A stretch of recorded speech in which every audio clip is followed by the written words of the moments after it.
You are listening to a Dynamic Works Productions podcast. This show is available on iTunes, Stitcher Radio Network, and many, many more podcast services around the world. You can find all our content, music, videos, books, podcasts, and more on our website, www.dynamicworksproductions.com. Have questions, comments, or concerns for us?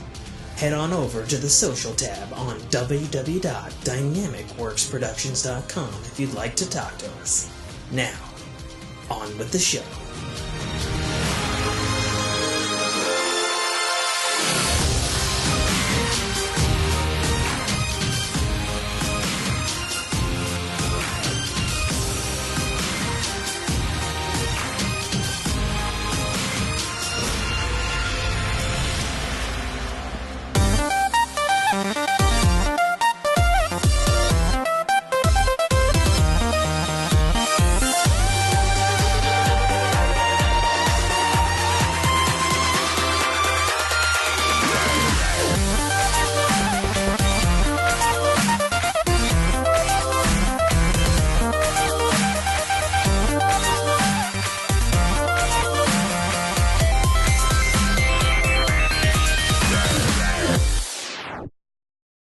Addiction. A Fork in Your Ear special presentation. I want to start with a monologue. My mother always told me, don't do drugs, or you can never insert non-denominational religious reason that doesn't break the rules of the show here. Some days, I wish she had included alcohol in that list. I don't remember the exact moment I started using alcohol as a crutch. Maybe it was dealing with a horrible job I didn't want, or to support a father. I fucked up that line. Yeah, fuck it. Maybe. How did I write this? That's terrible.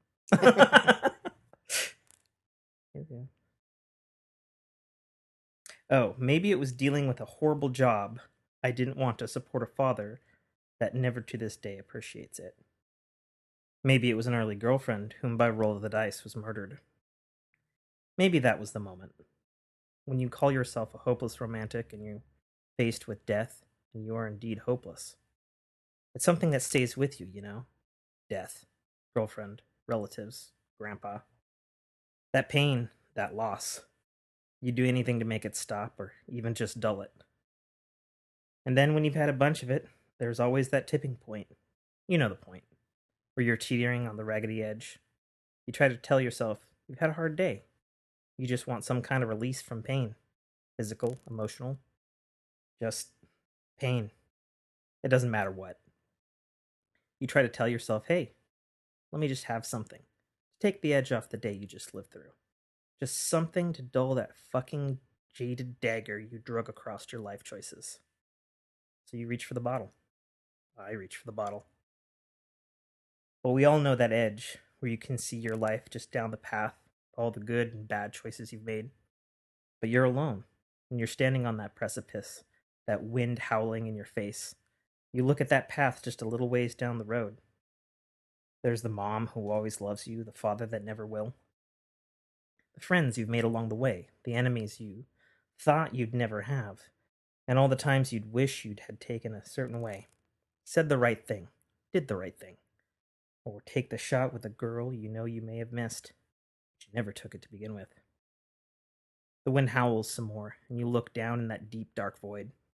What's down there, you probably ask yourself. You feel wobbly. It feels nice. Soon you feel it, the tipping. Like gravity is swaying you towards jumping off that cliff into that void. So you do. That free fall is literally one of life's greatest feelings. You lose your cares, you lose your worries, you lose your inhibitions, your dreams, your loves, whatever's left of your hope. All that's behind you now. It's back up there just before the precipice. You feel it, that surge of freedom. You feel invincible, like you can and should do anything. Finish that novel, fix your website, handle that one nagging home improvement project you put off with duct tape. But at that same time, feel it starting to gnaw away at you. Whatever's left that you feel. At least you feel something, right? Or do you? What was... You can't remember. You know it was good. No, great even. You searched for it. Where the fuck was it? Was it back up on the ledge? Was it just floating just out of reach above the precipice? You can't remember. You won't remember. Because you're intoxicated. How many was that? You don't know. You just want more. You can't lose that free feeling. But it's already slipping away from you. You pour more and more, hoping it comes back to you, when you know you just had it. What? A minute ago? Hours ago? You can't even tell. You're on YouTube searching for something that makes you feel. Just feel. Maybe it's a song that reminds you of love. Maybe it's some asshat freaking out over insert any popular thing in pop culture here. Maybe it's something inspiring. It's 1 a.m. You've already said you were going to be in bed by midnight. You told your girlfriend that 100 times. You miss it again. You're such a failure. Who's that? What are you? What do you want? I want you to be better than the sad sack of shit you are. She depends on you. He depends on you. What of the child? Doesn't that carelessness make you the bad guy? What about the company you're supposed to be running? Good job, you fucking worthless piece of drunk shit. You become what you hate. Your parents never even drank, so what's your fucking excuse? Sad artist? What have you written about lately?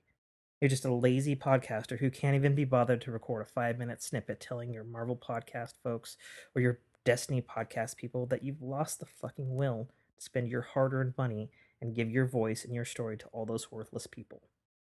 Worthless? Are they? I'm worthless. Are they worthless? I just want them to like me. To tell me it's going to be okay and we are there for you. I can't even be there for them. It's 2 a.m. now. There are somehow more empty bottles and cans. Wasn't it just 1 a.m.? I get to do this. I'm an adult. I can make my own damn choices. Oh yeah? What choice is this? To sit and rot and not live?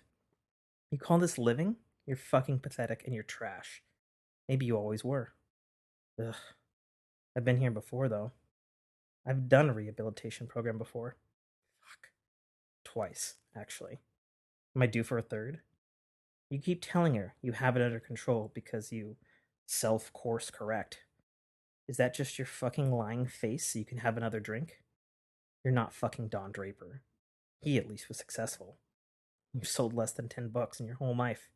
Worthless piece of shit. But who are you? This voice, this invisible entity that just wants destruction and despair. Are you me? Are you my shadow? Are you something else? I don't have any triumphant way to end this monologue. I don't have any hope at the end of the rainbow. Some days are good. Some days are bad. Some days you can live with yourself and others you can't. I believed for a long time that I am my own soul. But if that's true, I've been poisoning my temple for a long time. I hope it survives. I also believe that anyone can get better, or be better if they try, or if they want to. I guess that's the problem, though. You can only change if you want to. But as humans are stubborn as fuck and rarely do want to, sometimes it has to be something that makes you want to. Maybe we just need to find that thing that makes us want to be better. Maybe that's a girl, animal, a man, family, a group, an event. Who knows? Just find it and try not to fuck them up too while you're doing it. And welcome to a special episode of the Ordinary Here. I'm your host, as always, author, podcaster, gamer, Tim K. Trotter. See how I just slip right into that after all that fucking shit? That very morose shit. Yeah.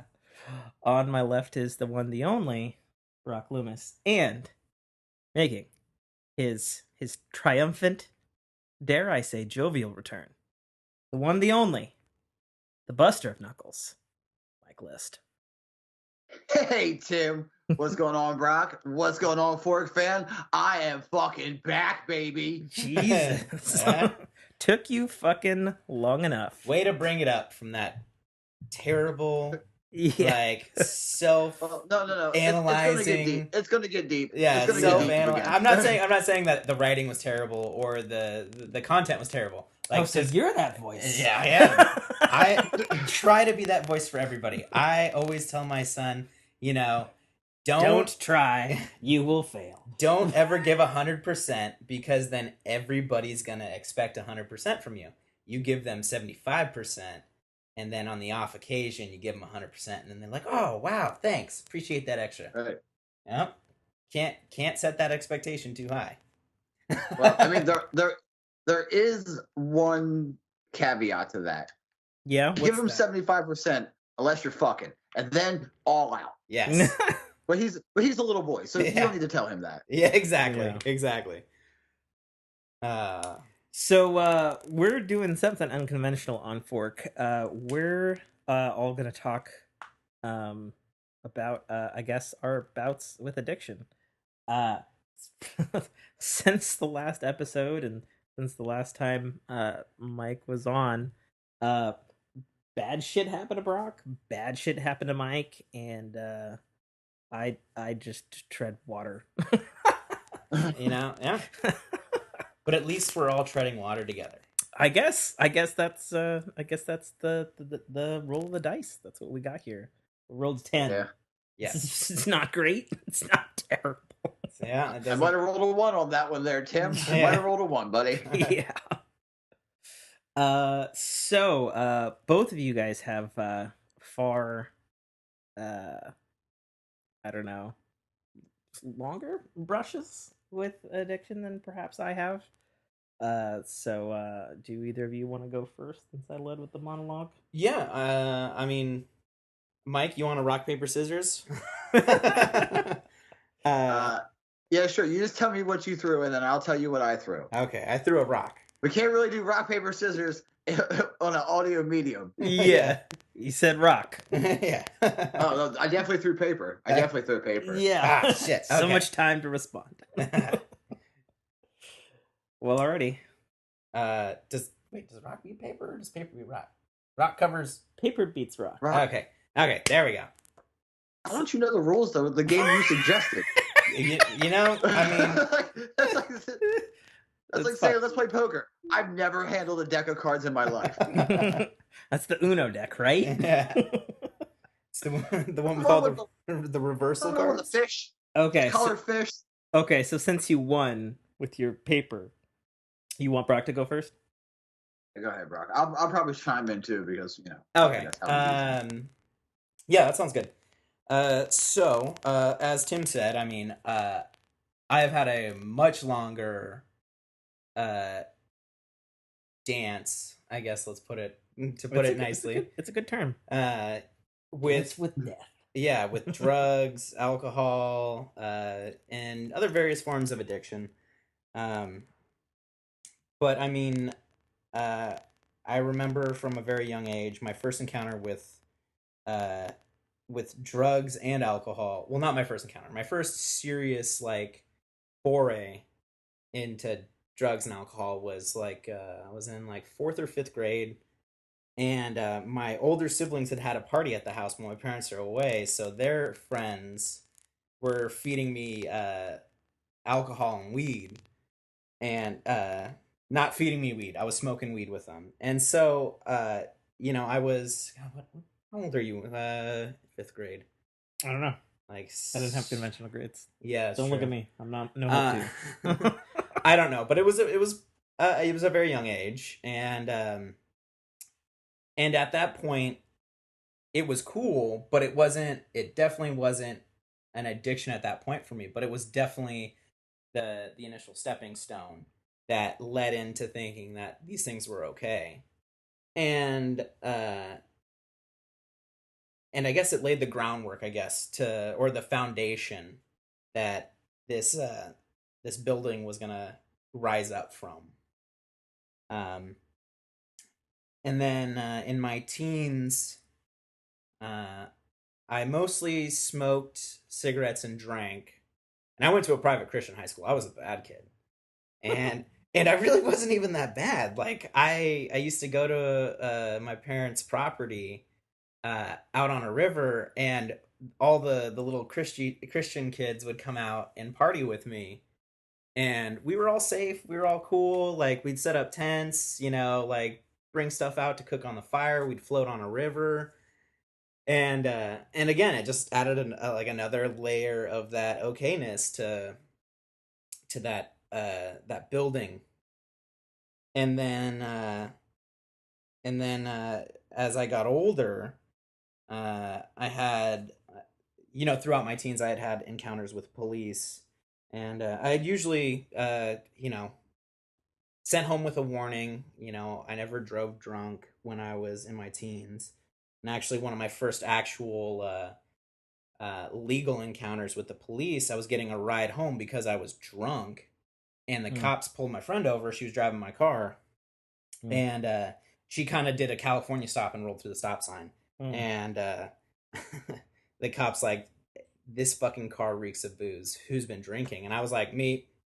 I owned up to it. So I got charged with an MIP. I went and did alcohol assessment. I went and did the classes for a week that are required so that I wasn't, and then my MIP got dropped, and that was the end of it. And I didn't. It wasn't a big deal for me. And then at from then on, I was like, it's not a big deal. It's not a big deal. And then my forays into other drugs became ever growing, I guess. And while I don't think I was ever addicted to any of those other drugs, they were fucking fun, and I loved doing them. I didn't. I never. I never spent my rent check on on a case of beer or anything like that. But man, when I went out to party, I went out to fucking party. Um, and it led to a normalization of a lot of behavior for me that really isn't that fucking normal. Like Yeah. fucking waking up in your car and then like walking to the bar for a fucking 6 a.m. Bloody Mary, or uh fucking waking up on someone's couch and not knowing like how the fuck you got there, and realizing, fucking walking around being like, oh shit, it's my friend's house. I fucking, where are my keys? Where's my wallet? Fuck, where are my glasses? Um, and then about 5 weeks after my 21st, so this all that was building up. 5 weeks after my 21st, I was coming home from the bar. It was actually pretty early in the day. I think it was a Saturday, and I was good song came on, and I was trucking around in my stupid little Acura Integra, and I gunned it through a yellow light, and um, was pulling in, and I didn't see the cop behind me, and so I was pulling into another bar, and then like did a little skirt skirt and pulled my e brake and like pulled into a parking spot, and fucking cops jumped out, and I got arrested. Uh, Spent the weekend in jail. You called me, didn't you? I did. I did call you. I was asking if you could help me out with bail money, and you could not. And I was like, I told you don't worry about it. I just had to ask. And Yeah. a bunch of friends actually chipped in to help out with my bail, and I blew way over the legal limit to drive. It's a very stupid, uh, dangerous thing that I did, and alcohol has always been my drug of choice. I fucking love it. Um, it's nice. I One of my favorite things to do is to cook dinner and have a nice glass of wine or a cider. Anything while I'm cooking and preparing, and um, just I guess unwinding from the week or the day. All while I'm making something that for me, food has always been a very like integral part of my life. Kind of like not like an emotional crutch, but it's a good way for me to unwind and release and like appreciate the finer things in life. But yeah, so back to the story. Uh, so I got arrested, charged with a DUI, and spent the better part of a year uh, trying to correct that mistake. I had to go to full on alcohol in treatment. Uh, I was sober that entire time that I was on probation and in treatment, which a lot of my friends thought was kind of surprising. I was like, yeah, I'm just gonna keep doing it. But I mean, tons of money. I lost my license. I literally walked everywhere. Um, I used to work for Tim's dad at that point, and he would pick me up, and I used to have to walk or ride a bike down a hill to my probation officer at like 5 in the morning to get there by 7, so that I wouldn't get rearrested. Um, and so tons of money, a lot of fucking stupidity on my part. But after probably 6 or 7 months after I had been not the charges dropped, but reduced and gotten everything, I kind of just fell back into the same old habits. I was smarter about it, but it was still not a good way for me to. It's not a good way for anybody to live their life. I mean, I could probably at that point. I mean, I could hammer down a lot of booze. Like we're talking a fifth in a night, and I would want to go get more. And that kind of was my life from 22 to 25. And various other party favors were in there, but like I said, the alcohol has always been my drug of choice. um Met my ex-girlfriend, and we were together for 3.5 years, but a lot of things were um emotionally strained between us. One, because during our relationship, she, like, the first 3 months of our relationship, she found out she had cancer. So that fucking hammer dropped. And we were trying to make plans. We had just started dating, so I moved in. I was helping her take care of her son, helping take care of her. And, that kind of stress piles on. And so it kind of came into a nightly thing where, after, getting her son ready for bed, getting her ready for bed, um, uh, I would drink and play video games, and kind of fell into that habit of where I'd fall asleep on the couch because I, uh, with some of the treatment she was taking, I couldn't always sleep next to her because of some of the the radiological effects, and plus she didn't like being touched because she felt like blah and didn't want to be touched, so that added stress. And then about 6 months later, she got better. She got the all clear. She was in recession. Um, and then about 6 months after that, I got served with paternity papers for a son that I didn't know about, from a girl that I had like a 2 week stand with, and that just and so that turned into another 6 months of just super high stress, all these other things, and it fed into me wanting to suppress or drown my feelings with alcohol. And it just snowballed and kept snowballing until it was a fucking avalanche that buried me, um, to where I am currently in a situation.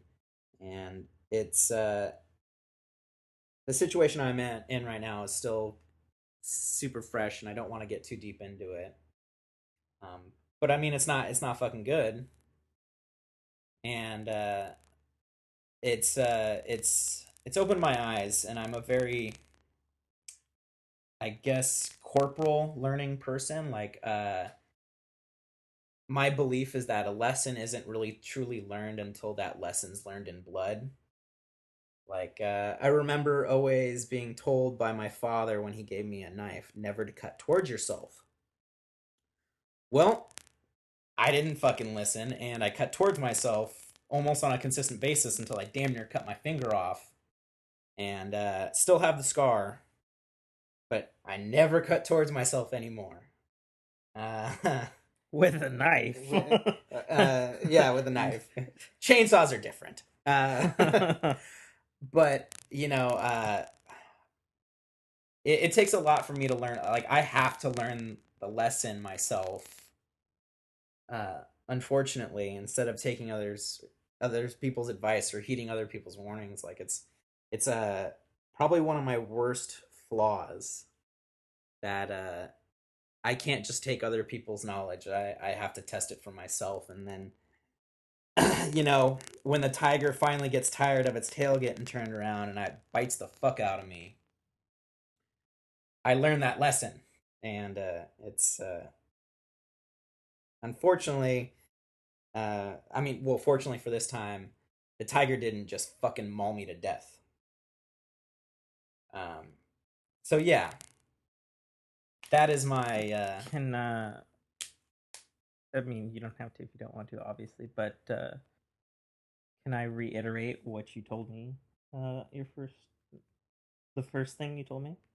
Oop. No, not that thing. Or you were like, okay, not that thing. I was talking what about thing? the other thing. Oh, what other thing? We were just like, here, mute the mic for a second. Hit that. Yeah, just hit the button. Okay. Now you see, while Tim and Brock conversate off the off mic, I'll just jump in a little bit. I was never a drinker. Oh, Like, we're back. I could. Oh, good. Okay. Okay, I can reiterate. Okay. See, so my boy Brock here, he told me a month ago. Yeah, thereabouts. A month ago, and you had that fucking like, I will kill you, motherfucker, if you don't do this look that you have sometimes. I do, But it was yeah. like a serious like look, just not trying to make light of it, but you were just like, dude, Tim, if you ever see me with a fucking bottle or drinking ever again, you fucking stop me. If I'm fucking knock on your door at 2 a.m. in the morning, you fucking stop me. Yeah. Okay? I was like, I got you. Yeah, and that was a decision that I had made, because it's not that I have a hard time not drinking. I'm fine not drinking. It's that when I do start drinking, I'm a monster of excess. I love it. Like, if one is good, 20's better. That's a fair way of putting it. Yeah. I've observed that myself. But I also to dovetail, not the horrible part, but it's been about a month or something now. You do. It's my observation that you seem better as a person. Like, those fucking haggard bags under your eyes have like started squinching up back into the eyeball again. Yeah. And that's it's a good improvement. Sorry to interrupt you, Mike. no, you're fine. I just think it's funny. Not funny. I think it definitely says something, considering that we all have a problem, but it's everyone's like we're all totally different. Like, you guys, it seems like it's alcohol. For me, like, my dad was a hardcore alcoholic, so for me, like, alcohol, I don't know. It took me so long for me. Yeah, I can't, and it's taken me so long. Like, I'm 37, and I still don't like. I'll drink occasionally, but I don't tie it on. You know what I mean? Like, I don't go nuts. Yeah, you don't get fucking twisted. No, I used to. Like, when I was in Japan, I was a fucking lunatic, but Sure. it was just, one of those things. Like, it never did anything for me. Like, I was always, I mean, my drugs have been well documented here. Like mushrooms, and I've done all that. And the time I did coke once at a party, I don't know if I've ever told that story on Fort. You did. I probably had. Yeah. My thinking, if you're here, might as well do it. Like, that's dangerous. That's a dangerous thought process. Let me tell you. It is. And and like I said before, that kind of normalization of that behavior is the slippery slope, I guess is the best way to put it, that I think a lot of people don't It's the understand. slipperiest fucking slope. Like there's this fucking slope filled with KY and fucking water slides and Grease. shit. It's a slippery fucking Yeah, slope. it's a gnarly it's a gnarly slope. Yeah, it is. Very, very steep incline. Like, Yeah. No grip, yeah, no no grip no traction. whatsoever. Yeah, I mean, to be, for some people, it's a fucking 90-degree incline. Like there is no slope for some people. Yeah, It's a fucking nosedive. Yeah, yeah. and it, and it's tough. Like I understand now. Like totally. I didn't mean to interrupt you, Brock. Oh, you're So good. I mean, uh, so I mean, yeah. To reiterate what Tim was saying, like um, because Tim later came and asked me, he's like, so why no drinking? And I'm like, dude, it is like a fire lens for like it's a focusing lens for like the stupidity of my stupidity and anger, and then it just like it self destructs, and like one hand feeds the other, or what, like whatever, like the stupidity and then the anger. It's just like throwing gas, like it's like throwing gas on a fire and then throwing some fucking motor oil on top of it. and then throw napalm on top. Yeah, and then um and it's I mean, like I said, I was thankfully came out okay. And I guess it's time for me to stop being a somewhat responsible adult and be a responsible adult. I'm fucking 30 now. I've partied a fucking ton. I came out fairly unscathed, and maybe it's not to get biblical, is time to put the childish things away.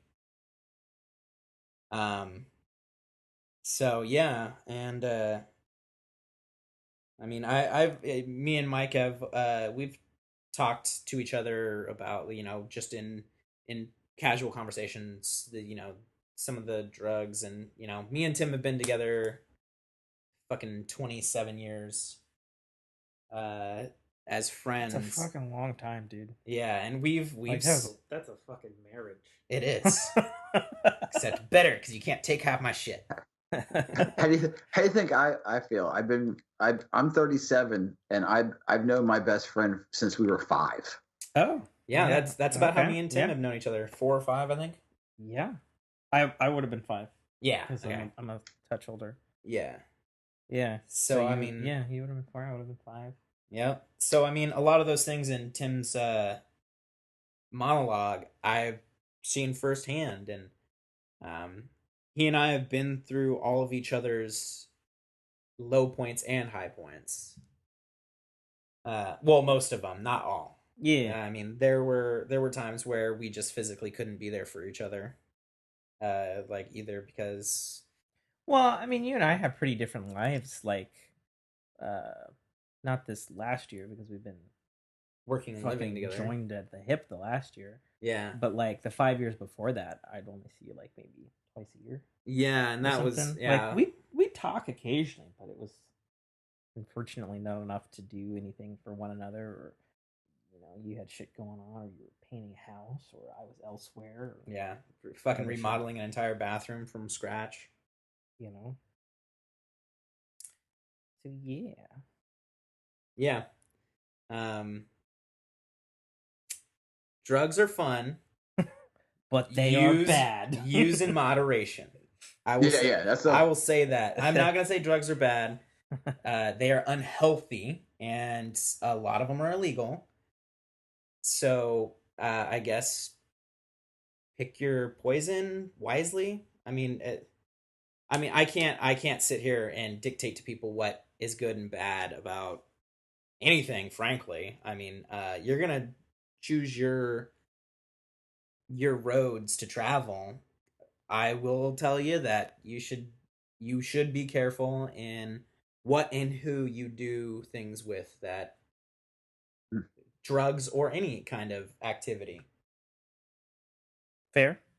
I mean, you're not gonna want fucking Stephen Hawking be your belay partner when you're on Everest. He's also dead. Exactly. Yeah. Was it because he's dead, or was he because he was in a wheelchair? Both. Also, apparently, just side note here, surprise, fork in ear, side note, he was a big proponent of strip clubs. Good for him. Yeah. If you That makes There's sense. a picture of Stephen Hawking in a strip club surrounded by strippers, and he has that Stephen Hawking smile. You know what I'm talking about. I'm not trying to, not trying to say anything, but you know that smile he had. Mm-hmm. Absolutely. Just grinning. Just think about it. If I were, he was in a chair for his entire, basically his entire adult life. I would. Yeah. And he's a genius. I got, I can't express myself, physically. So I'm gonna look at chicks' buttholes. Yep. Cool, Stephen Hawking. And then I will explain the theory behind looking down the black hole. Are you calling him Stephen Hawking's? Like plural? Hawkins. I thought it was no. It's not Hawkins like fucking Stranger Things. It's Stephen Hawking. Is it Hawkins? Nope. To Google. Is it? Who's wrong here? Tell us, Brock. I'm gonna Google it. Whoever is wrong then owes me sushi. Oh my god. Here he goes again. It's like as I go check Stephen to see Hawking. if I can find It is Stephen Hawking, Okay. not Hawking's, Oh, it's one, like okay. the town in Stranger Things. I've never seen it. I didn't even know that. I've never seen an episode of that show. How have you never seen Stranger Things, Mike? I don't know. It's pretty The good. fucking opening shot is the cast playing fucking 80s Dungeons and Dragons. Yeah, I think it's How do you not? I get that. You should check out the show. Anyways, so do you feel you've said your? I felt like shit? I've said my shit. So I'll dip into whoever wants to add in or tell their own stories. I mean, I guess it would be me, right? Yeah.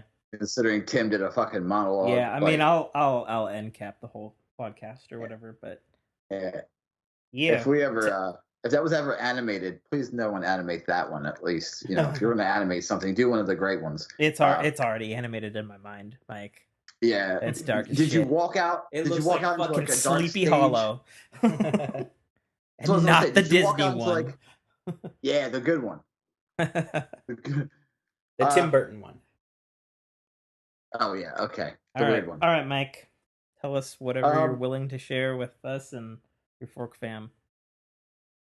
I mean, they're like I said, I was never a drinker. I was more, I started smoking weed at fucking 5th grade because one of my dad's friends thought it would be funny to hand me a shit ton of joints, and I thought they were cigarettes, so I was like, Mr. Cool Kid. And then my older friend across the street was like, dude, that's weed. And I was like, oh shit. Next thing you know, we were fucking dazed and confused, half baked. And my stance on marijuana is well known. I think I don't call it a drug. I can see how some people would consider it a drug, but I consider it medicine, and it will be further, explained in a few moments. I didn't think I had a problem with addiction, but my dad being an addict, Sure. I do have that problem. And I always refer to it, and I think you guys might get this reference. Like, I always point to my stomach and go, the monster that lives right here. Mm. That's always 1 second away from opening the door and kicking down the cage. And it's going to come out. You know what I mean? Like, that's what it is to me. It's a monster. I'm like, oh yeah, Mike, you're super fun when you're partying. Yeah. Because I'm a monster. That's why. Mm. Like, yeah, that fun ha party guy can turn into a fucking I don't want to use the term terrorist, but a lunatic real quick. And I have several times in several different countries. And Tim, you're well versed with my injuries, and for my knee, I have serious damage that will eventually require surgery, and I'm just pushing it off because I don't want to be off my feet for 9 months. Yeah. And the doctor has told me several times, you're not looking at a quick recovery. I'm not going to let you have a quick recovery. Well, you may think you're ready. And, but if I obviously I'm not in your shoes, but like putting off stuff like that is kind of bad because like if you do it when you're older, then there's a chance that it could like go wrong, or like it'll be like even longer. You know what I mean? Like you Yes. should definitely take advantage of whatever fucking youth you have left. Yeah, you old bastard. all, all the youth I drain out of Jess. Sure. Yeah. That's so funny because my Jess always says you have aged me horribly. Yeah. Just my Jess says that too, and then I always say something weird like with my penis. I just say weird things to her. And she's, and I mean, I'm so lucky to have her in my life because I mean, she's one of the reasons why I decided to fix myself. But we'll just move on from there. That'll also be brought up in a moment. Sure. I had, I have terrible knee pain, and it hurts all the time, every day. Doesn't ever change. Doesn't ever go away. Always hurts. Always, always. So I went to my doctor and was like, "Hey, my knee really hurts, dude." And he said, "Yeah, well, I mean, you got some serious damage there." Da da da da da. And then I was like, "Well, what do you want to do?" He's like, "I want to fix your knee." And I was like, "Well, okay, what do you want to do that doesn't involve me getting off my feet for 9 months?" And he was like, uh, "You can go to, your union doctor and see what they say." And I'm like, "Okay, cool. I'll go there." Because my doctor, when I say doctor, I mean my surgeon. That's what he is. He's a sports surgeon. So I go to Okay. the doctor, and he decides it'd be a great idea to prescribe me Percocets. I see. And I'm not. I wasn't always. I never was a pill guy. You know what I mean? Like I'm like, Sure. whatever. Aspirin. I'll take aspirin. That's fine. This is pain that aspirin can't touch. Mm-hmm. Like I would have to take a dangerous amount of aspirin to probably numb the pain I go through. Mm-hmm. And he was like, just take. I think he said one or two, as needed. And if anybody's ever been in pain, you don't ever want to chase pain. You want to be ahead of it. Yeah. Mm-hmm.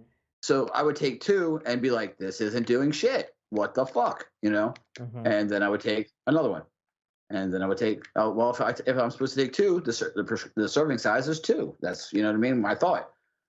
Mm-hmm. And that helped. And then I would just stay ahead of it by just popping off every time, just, more and more and more, staying ahead, chew, chew, chew. After a while, I was chewing them. That's fucked. Yeah. They taste like Yeah. shit.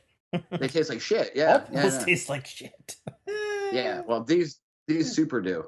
Yeah. And I mean, it got kind of bad. Like I was snorting them Mm-hmm. to get them, like to get the relief faster. And then Yep. after a while, it was like, oh, well, this isn't just relief. This is just how I live my life. I'm just high, and I could be fucking Stonewall Jackson gone, and you wouldn't even know. Yeah. I mean, there's. I mean, and I didn't. Yeah, I don't think either of you did, to be honest. No, Like, Yeah. I was really good at hiding it. Like that was just, and that's an addict. Yeah, that's fucking scary that you're good at hiding it. Actually, yeah, that's I'm not pretty good. at Yeah. So I decided, after a while, not going into anything, but Tim and I had a falling out over the dumbest reason ever. Good. But that was what I. Yes, it was. Brock's that like, was- yes, I was there. Yeah. Yeah. That was something I use as like, the writing and everything was what I used to like get away. Like that was one of my coping mechanisms outside of the pills. But to me, it was just dumb, drug-addled brain, whatever. So I decided to just stop. Just stop. I looked at myself in the mirror and I was like, what the fuck are you? Mm. And I didn't like what I saw. So I just decided, like I said, cold turkey, stop. And it sucked. That must the have been worst. fucking terrible cold turkey stop on that. Especially if you've been taking them. Like, how long had you been taking them? Fucking months. Okay. Yeah. Like, That's months, okay. you know, and it was just like I was sick. I was sick bad. I was, I'm not going to go into the gory details, but when I say I was sick, you can pretty much guess, what was going on. And I was in a lot of pain, and there was times that I was like, you know what, if I just take a half of one, it'll help me. It'll get rid of this feeling, and my pain will go away. But I didn't, because I pretty much just, there were nights I would sleep on the couch because like I was sweating, or I didn't want to be near Jess and Sure. get sick. You know what I'm saying? I was like, my dad always used to say, suffer in silence. Yeah. Yeah. Yep. And I mean, that's an addict way of thinking, which I'm well aware of. And I don't go to AA or NA. I do go to like a support group, but it's mainly veterans. Because here's the surprise: veterans have a real problem with pain pills. Yeah. Yeah. And I mean, I'm not going to say my theory on why, but it does. I mean, it's probably well documented and well known why. But I just, I've been clean for almost 4 months and a week now. That's awesome, man. And I mean, I'm not going to say. I mean, I'll say this, Brock. Thank you.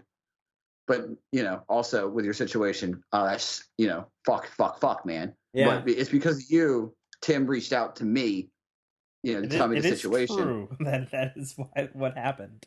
Yeah, but I mean and then Because you and I were not talking, and no, it wasn't even like, at least from my end, it wasn't like, like fuck this guy forever. It's just like, you know, less things you said to me were less than kind.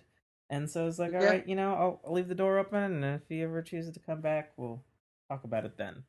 yeah, And and I I mean, and I reached out. I was like, yo, some stuff happened with my boy, and Yeah. you should probably know, since you guys uh continued to play Pathfinder after yours and mine's falling out, and you were just like, whoa. Yeah. yeah. And I'm glad I could do that for you guys. That makes me happy. Way to fucking go, champ. Well, hold on a Jesus second, champ. fucking. Wait a second there, bud. Whoa, dude. Whoa, bro. Hold on a second, dude. Whoa, bro. But a part of and I mean, and part of recovery is acceptance, and I accepted whatever happened, and I mean, I'm lucky in the fact that I didn't fuck up every single relationship I've ever had, Yeah. but I'm unlucky that like Tim, you and I are super close. Yeah, Like, strangely. and it was like the second I said, I hey, well, dude, I want to clarify the strangely thing so people aren't fucking wondering. Like, I've said this a million times, but you guys have heard me and Mike talk about fucking everything, just the way that you've heard me and Brock talk about everything since he's been on the show, and we'll continue to fucking hear about like all of our weird shits and stuff, But like, despite this fact, me and Mike have never met. Like, I have not never once. gone up to this fucking boy and shaken his hand and be like, "Thank you for the good ride, good sir," or Yeah, be like, "You motherfucker, let's go fucking yeah, get some tacos," or whatever, yeah. Nothing. Let's go get whatever the sushi, dude. hell Nothing. would actually happen when eventually we do meet. Right. Probably a hug. You think a hug? You think Probably. a hug? Yeah. I mean, I'm a hugger now. Oh, I used to not like to be touched, but now like with my friends, it's another thing, you realize what you have. And like I tell my fair enough. friends, like doesn't matter who they are. Like you guys will even know. Now I tell my friends I love them. Like love you guys. You know what I'm saying? Like I'll even say it like if I say it like that, like love you guys. Mm, Yeah. And yeah, it's just, cuz you guys are special to me. You guys are my friends. I you only get a certain number of them in your life. it's true. Especially when you get as older. you get fucking older. Yeah, when you get Yeah. older, man, it kind of Jesus Christ. the I mean, the bulk gets sifted out, I guess is the best way to put it. Yeah. The wheat from the chaff. You know? Chaff from the wheat. Chaff from, how's that work? the wheat, The the corn wheat from from the the chaff. stalk? The Cobb. No, no. The Okay, the shuck we can stop that now. That's okay. the shuck from the We can. corn. Yeah, there we Nope, go. I got it. Nope, nope, that works. wrong. It's the shuck. I mean, maybe, sure. Yeah, because it's what fucking Detective Bullock said in Batman the Animated Series because he couldn't say fuck, and then he was like, "Oh, you shucking guy," and then the Oh censors were yeah, like, "Oh, he's talking about corn." he's talking about Stamp. corn. It's Not that okay. it sounds like fuck, Yeah. Right? No kidding. but I forgiveness. I just talked to Tim and I explained to him like, hey man, I told him the truth. I was like, hey, just to let you know, I had a real bad problem, and he was like, no fucking way, dude. And I'm like, yep, totally did. And like, I explained to him the situation, and I think I was clean. I think that was like a month and a week ago, because I think I was 3 weeks.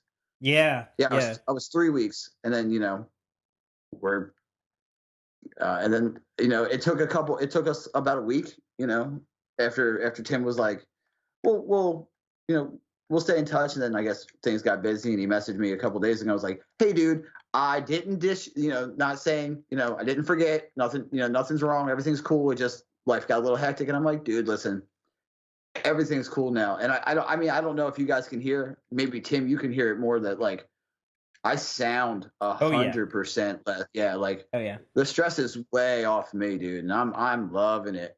Yeah, Yeah. you definitely, your not manicness, like your vocal tempo, it's not as like Frenetic. yeah, yeah, it's not yeah, it was definitely, it's not as frenetic and like I don't know, like there's just no good way to really say it. It sounds like I, he hasn't been fucking chugging pre-workout for fucking 5 days straight. And then loading pills on top of it. Yeah, I mean, I guess But I that mean, would that's, not be good. yeah, I mean, it's not good. you sound way better, man. And that's I try, but like, and that's the thing about it's so weird with addiction, because you can get addicted to good shit too. Yeah, I've got some stuff to talk about on that too. yeah. You know what I mean? Like I've been, I've always loved working out, but now I like see the reason why, because when everybody's like, oh, you get high when you work out, and I was like, no, you don't. I don't get high when I work out. Probably because I was high when I worked out. Yeah. Yeah. You know what I mean? Yeah. I was already there. There was no up. Nowhere The else to ceiling was go. already, yeah, the ceiling was already gone. It was, shit. But I got super into it. Yeah. And that helps. Running, my dog, spending time with Jess. Like I do things now. Also, my car exploding, which was really fun. You guys know that story. Yep. The fork doesn't know that story though.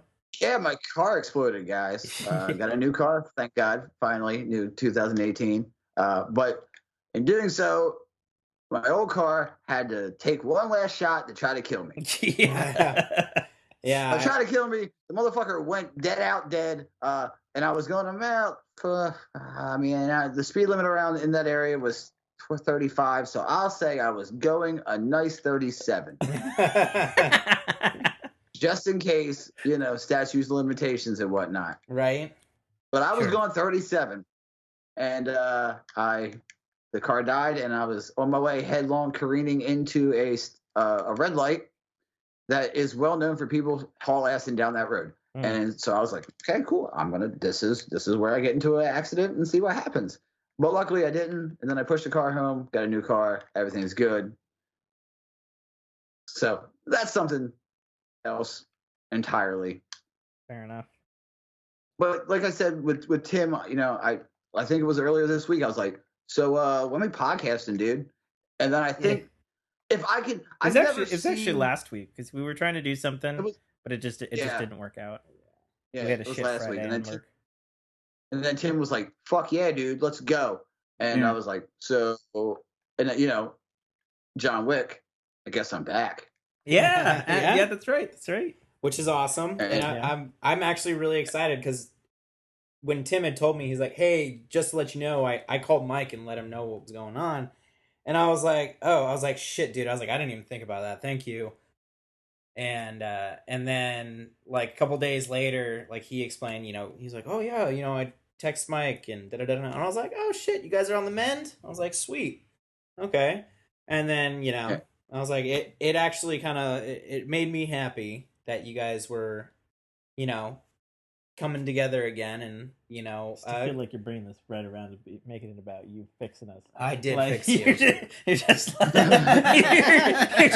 going back to you, Tim. you're just like I am want to the call him out on it. best. I Now am the thank me greatest. both. Yeah, I expect anniversary gifts on the day. The anniversary of you guys becoming friends again. No, but I like it was actually really nice, and it was kind of something that lifted my spirits a little, and uh, yeah, it just was it was a nice little feel good moment for me. Uh, I mean, I actually felt good because Tim was like, "Dude, water under the bridge. I missed you, buddy. What's up?" And I'm like, "Oh man, oh shit." I mean, I'm super emotional now. I guess I realized the reason why was because all those pills keeps your emotions back because you can't feel anything, including emotions. Uh, yeah, but so now I get emotional. I got a little teary eyed because forgiveness is a powerful thing. yeah, it Even definitely is. See how so. nice I am, everybody who's listening to the show. Oh, there we go My again. power to forgive. Get It's Now so it's good. now it's Tim the sounding like fuck he's on out of top of his here. game. Jesus Christ. Yeah.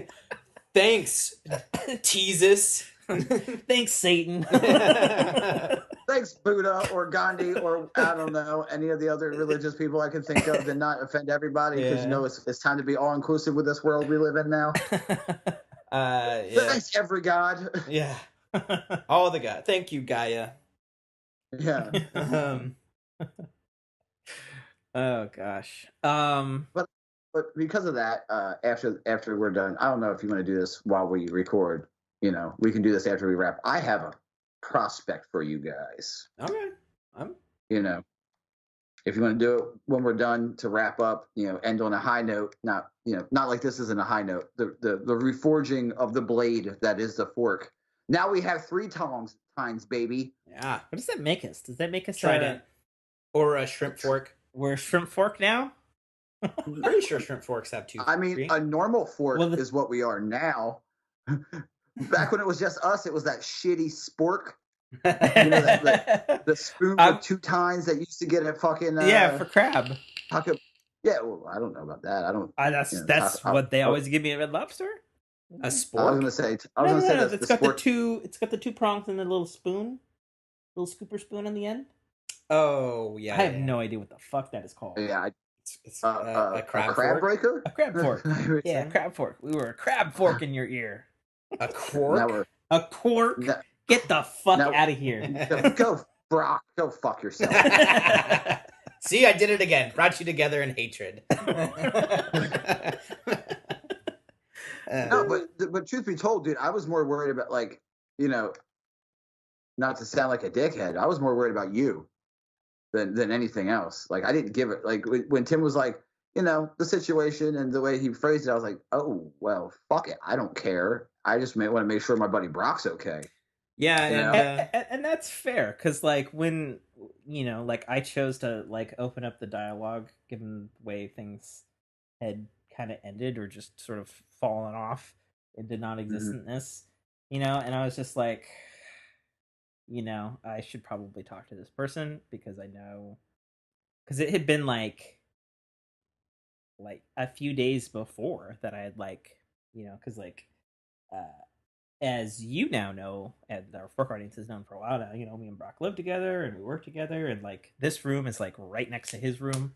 So like I would hear him just talking to himself like a fucking crack addict in his room. I'd just be like, what the fuck is going on in there? Oh, and then I'd hear like something about like rolling a dice or like being sneaky with daggers or something. I'm like, no, he's playing Pathfinder with Mike. yeah. So it was like just kind of like initially just like a duty obligation of like if your best mate's down in the something The dumps. down in the gutter, and some of his peeps need to be talked to.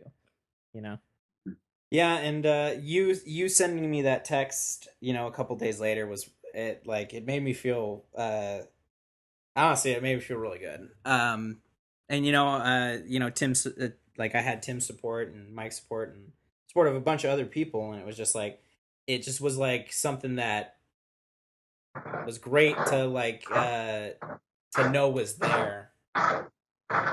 And What is happening? sounds like Pete's That's getting It's crazy. Pete. Yeah, Is he yeah. trying to escape? Did you notice how? Did you notice how Brock automatically knew? Like he was like, "Oh, that sounds like Pete." He's digging in the corner by the door where he lays down every time we play the game because he hears that every time we play. Yeah. That's what Fair he does. enough. Fair enough. Yeah, But he's an yeah, asshole. yes he is. But he's your asshole. But he's my asshole, and I love him so much. Love that asshole. Yeah, Sweet. Well, now I that love we the all asshole. had that warm and fuzzy moment, I guess other than my monologue, I didn't really get to go. I guess mine doesn't get to be that happy because like it's up and down, and I think maybe it's always going to be up and down. You know, I can honestly say that the first time uh that I had a drink was at a party you brought me to at Johnny's Oh fuck. with the fucking the Halloween. It was a Halloween Oh, party. Molly was yeah. there, Yeah, that's right. and I held her head over the toilet and your head over the toilet. I didn't fucking puke. Yeah, you did. I was the one who drove us home. I wasn't drinking. That was doesn't fucking mean that you weren't drinking like that was crazy. Yeah, that Robert, does. dude. That was Robert wasn't even there. Yeah, he was because I dropped you and Nope. Robert off, or maybe it was Mm-mm. Jeremy. Nope, neither of those people were there.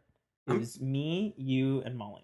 No, somebody else was there, dude. Nope, Johnny was there, and there was like a fuck ton of other people because it was Yeah. like the whole fucking It was the whole apartment the complex. whole apartment complex had what'd you call it, like Halloween booze goulash fucking brewing in the cauldron out front. Yeah, like the entire upper apartment complex was like outside on the deck partying. There was no way we all should have been out there, and I don't know how that fucking entire building didn't Yeah, how collapse. the cops didn't come.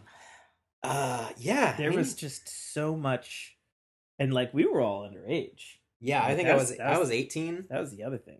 I was 18 or 19. You actually might have been 17, dude. I think you're still in school. I can still be in school at 18. Well, I don't know. Okay, I definitely wasn't 19. But then. I remember that, and I remember getting. Obviously, it's a little foggy, but I remember getting like buzzed or tipsy or whatever, and then like you driving back, and then that being like scary because I was like, "Oh my god, is everything okay? Is everything okay?" And you're like, "It's gonna be fine. Stop being a fucking baby." Yeah, yeah. And this is back when I drove a giant old beater, like it was like a 1980 GMC Jimmy. Like it was You lift. loved that Jimmy though. I did. I fucking love that truck. Yeah. Like I had to fucking carry my then girlfriend. Like I had to pick her up and put her in the car. Wasn't your girlfriend at the time? Yeah, I'm pretty sure. I mean, that would explain why she was there. Yeah. Well, maybe. She Eh. partied Was she there? just as hard as you. I don't know did. if she was. I mean, back in the day. Yeah, back in the day, it was a lot of off and on with me and this girl Molly. Mm-hmm. But again, neither here nor there. But yeah, and I was like, dude, just chill, man, chill, because you were like freaking out. Well, I had never experienced that before, so I was like, I didn't know what the fuck was going on. Yeah. And I remember, like you dropped me off, and then you bounced, and then the door to my house was locked, Oh, so I shit. crawled through the fucking dog door. And like Didn't think of looking. the Didn't think of looking for your keys. Now I didn't have any keys. Like, I didn't. So Well, that's fair. I went through the dog door, which had the little like plastic sheet on the other side that was like locked. So I was like fingering my way underneath like the dog door to try to like lift the plastic thing, and then I like basically just broke it, and then like went into the dog door. And then you blamed it on the dog. I did blame it on the dog. And that was like my first experience of that, and then that led to more experiences of underage drinking. And there was this guy Jeremy, and he was a bit older than me, and he had his own apartment. And so we would pay him or his brother to like go get copious amounts of booze, because like I was working when I was a teenager, um, so I had way fucking more money than a teenager should. And so I Mhm. would just buy like fucking $450 worth of fucking booze every fucking Friday. Yeah. Well, I'd give the money to somebody else, and then they would go get the booze, and then just fucking be trashed like the whole fucking weekend until like fucking Monday morning. I'd go back to work. And I did that for a long time, actually, and it was not good. It was not good. Like it was. There's definitely lots of experiences, like drunk ordering at Taco Bell without a vehicle, or fighting and losing to a tree, or any other like fucking dumb fucking shit that's been in movies and TV shows that dumb fucking drunk people do. The typical TV and movie tropes of what drunk people do. Yeah, basically, you know. Drunk ordering Taco Bell. Been there. And then Except I was at McDonald's. Oh, it was at Taco Bell too. yeah, fucking. And then I guess ironically, the first time I realized that like I had like some kind of problem was also I was at a party with you at your sister's house Yeah, that I was living at. in downtown. And then fucking like that party for me, like even looking back on it now, is like it's like that scene in the movie where it's like you see a scene and then it goes black, and then you're further along in the timeline, and then it goes black again and you're further still, and then it Mhm. just like ends up someplace fucking unexpected. And it was Quantum like, leaping. yeah, I quantum leaped that shit, Mike Mhm. and Fork Fan. And I got to the party. I got dared to drink the mystery pitcher of tap booze that was from the powerhouse. Yeah, Yeah, you remember that now. Yeah, I Yeah, do, yeah. And I was like, "Fuck it, I'll do it." Yeah. And then I'm the punk. I had other things, and then I mean, this was right after I had gotten back from Europe, so I had like mailed myself a fuck ton of absinthe too. And God, it does not make you hallucinate, people, but it is obscenely strong and delicious. yeah, I can attest it does not make you Ba- hallucinate. Back in the day, it did. That's back in the day. Yeah, Nowadays, yeah. I mean, it supposedly still has wormwood in it, but I think there's like a legal limit on it in Europe or whatever. yeah, there is. But I never had any hallucinations with that shit.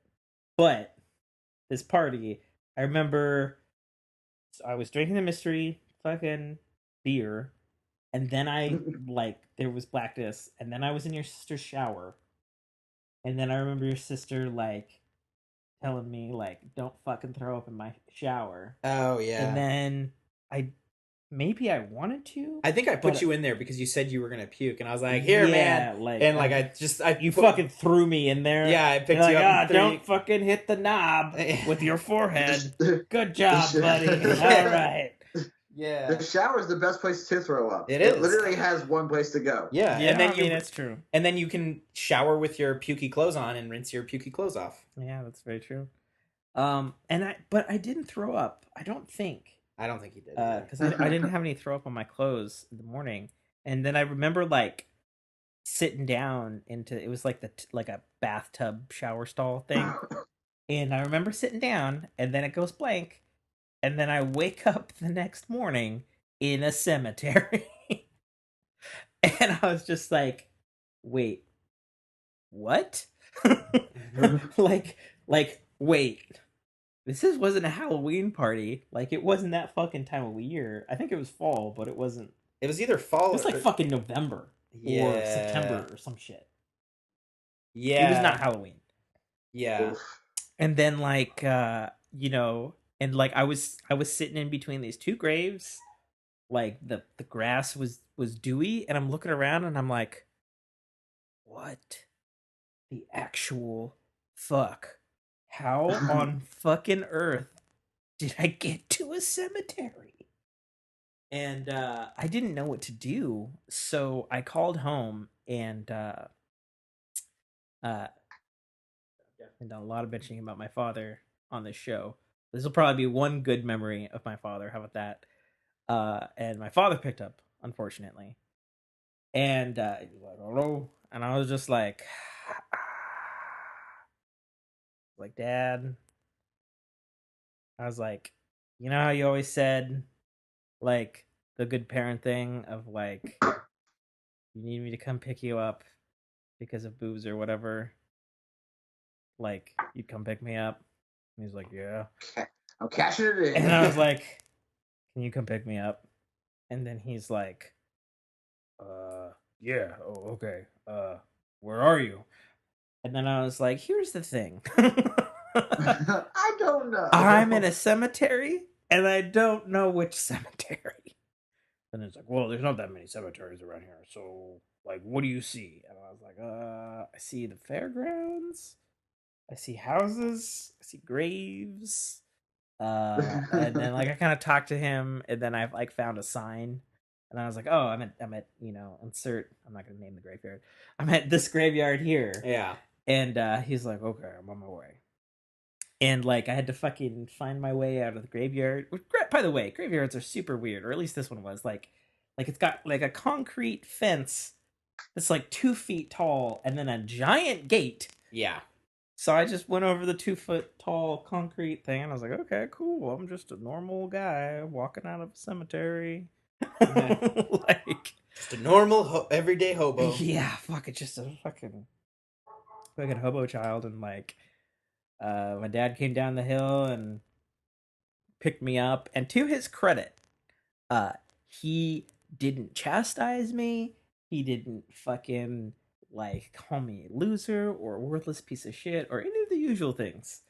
You know, he was just like, all right, get in. And we're driving in silence, and I was like, thanks for picking me up. And then he was like, yeah. He's like, we need to go to like Denny's or something, like. And then I was like, no, just take me home. Okay. We need to go like fucking Denny's. No, I mean, I was just so like dejected. Yeah. From like, because like I couldn't, like I kept trying to figure out, like I was like, how in the like, I mean, I was like, gosh, how many miles away would the cemetery be from my house? It's Like, probably 2 miles away. But mind you, okay, so where my house was to where Tim's house is, that cemetery is on the most direct route to it's true. where Tim's home was. So the theory is I probably wanted to go home, and I somehow shambled my fucking ass out of that house, yeah, crossed so many streets, train tracks, amongst other things. Yeah, I mean it. And then I guess gave up in a cemetery. Yeah, it was a good little trucking that you would have had to have done to get like there. that's the other thing. Like, I don't understand that. Like, how did I get so far? Yeah, Like, it doesn't make any sense. But you know, that's what happens when you drink and get fucking blackout drunk. Um, so like that was the first instance for me where it was like, uh, there is something wrong about this situation. That there's fucking dogs, goddamn neighbor dogs. yeah, always. Which is really annoying because I'm not allowed to have dogs on my lease. But the neighbors can't have fucking dogs, which is bullshit. Dog's always barking and yapping too. Yeah. So apologize, Fork fam. I can't do shit all about that. Right. We all remember Bella when she would bark, so it's okay. Yeah. But So I realized I had a problem, and like I asked some friends, and I like asked for some help, and all that sort of stuff. And like I went and did this like rehabilitation thing in Seattle, and like purged myself, I guess, so to speak, and got like super duper clean, I guess. Uh and it was like a weird process because I remember like walking into the QFC in Seattle, and for those who don't know, it's a fucking high end grocery store. Oh my god, dogs! Shut the fuck up. Um, and like I had walked in because I was like getting some lunch. I'm like in the middle of this program, and like the sandwiches are right next to like the booze aisle. And for whatever reason, and for those who know me well, like I can't smell or shit. For whatever reason, that day, like I could just smell every fucking bottle of alcohol in that aisle, and I was just like, holy fuck. Was it like Mhm. was it like the dog in Looney Tunes where he sniffs and he starts floating along the scent? I'm about to say No, like no, no, Or was no. it R2D2. like the smell, like it just made It you it like, was ugh? well, just imagine like not being able to smell really much of anything, or being able to smell lightly, and just like huffing to the point where you're like your knees are wobbly because of the smell. Oh man, yeah. So it was not a Looney Tunes type moment. It was Okay. more about like holy fuck, like I drank this shit, like this shit, like just smelling it, fucking uh was like grotesque or you know, Off-putting. not, yeah, super off-putting. Yeah, that's probably a good way to say it. Um, you know, and then I didn't drink for until I was 21. And then at 21, I had a beer with my folks. Unfortunately, that god awful Budweiser Lime had just Oh come man. out that Ugh. summer. And so we went down to the local fucking pub, and I had some Budweiser Lime, and it was like fucking terrible. Why don't you have another Zima? Yeah. Which further, you know, I don't think I've ever had Zima. I had never had Zima either. Yeah, I don't know what fucking Zima tastes like. Like alcoholic flat Sprite. Alcoholic flat Sprite. Oh my god. I mean, that doesn't sound terrible. Yeah, that doesn't sound terrible.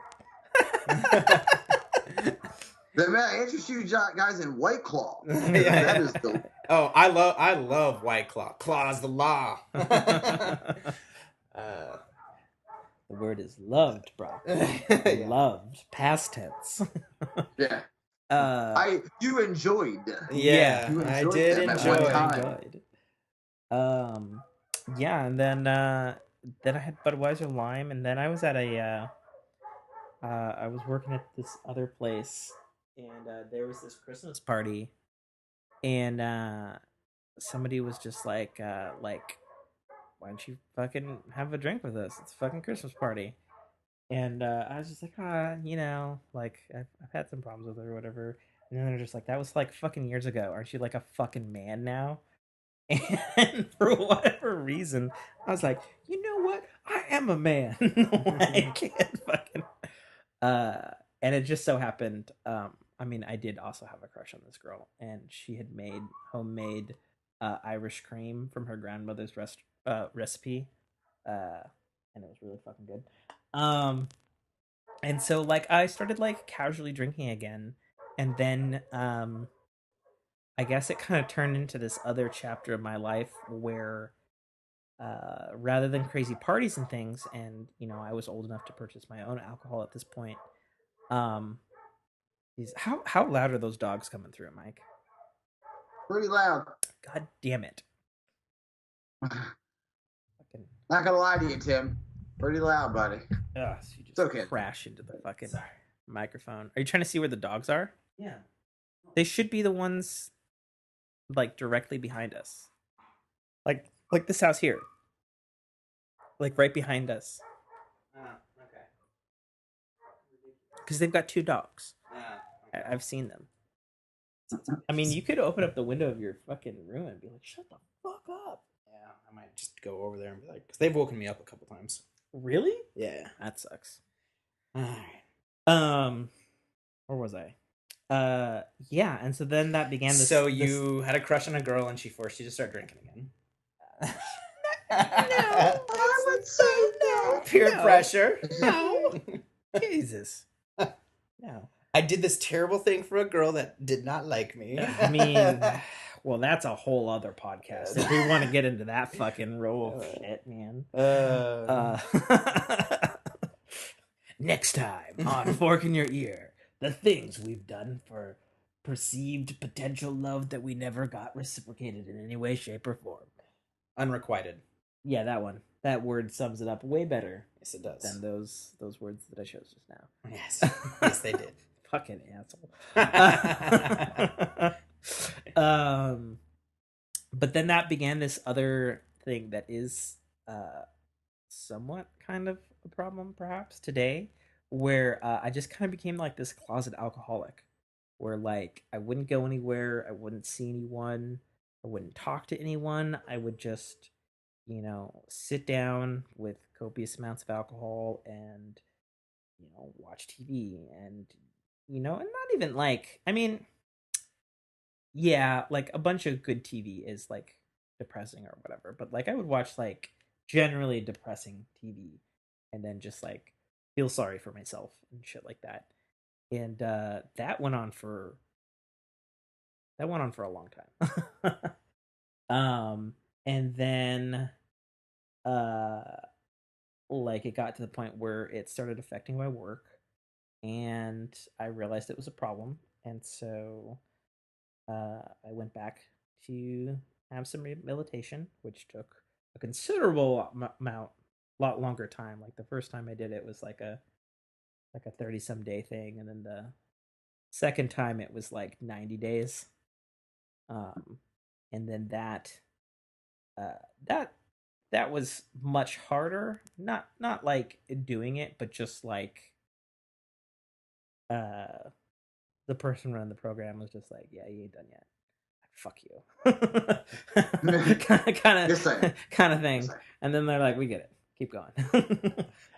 um, and then that was also a wake up call in more than one regard, because that was also where I found out I was like allergic to a bunch of shit. Like wheat, beer, and wine, like allergic to grapes and like all that sort of shit. And I was like, oh fuck. Not only am I poisoning myself, but I'm also poisoning myself. Like double Dutch fuck right there. Um so I got super super clean again in more ways than one, because like I had to change my whole diet, all that sort of stuff. We've talked about it a lot of times in the show. And then I want to say I guess it was about, maybe it wasn't that long ago. It was about maybe like 2 or 3 years ago, and it was when I had to run my dad's company, and it was just me and another guy, Jeremy, and like it was looking like he wasn't gonna come back from that, and I was just like, I don't know what to do. I'm going to drink now. Mm. And and then that's definitely where it felt crutchy, I guess, because it was just like, well, I'm trying to like go through this horrible thing, so I might as well pile on other horrible things that can occur to you, when you're drunk or depressed or whatever. And like that it was an interesting time, and I obviously got through it and all that sort of stuff, but you know, uh I was doing another thing, and I won't quite call it like a rehabilitation specifically for alcohol, but I did do some, like, I don't put it. I did do some uh like exercises with like a Life not coach. not quite AA buddy kind of thing. Mhm. Um and that helped a lot. And that at that time like brought me to like a realization of like, you know, I do have a problem with alcohol. Uh, I am an alcoholic, and you know, I can choose to be that or not be that, or just have a drink and then be done, um, and live my life that way on any other day, on any given day, which is basically how I've lived my life since then, and there's been a variety of times, since I started working with Brock, and we've begun this really long process of taking over my father's business and seeking loans, and other life shit happens that are like crazy or whatever, and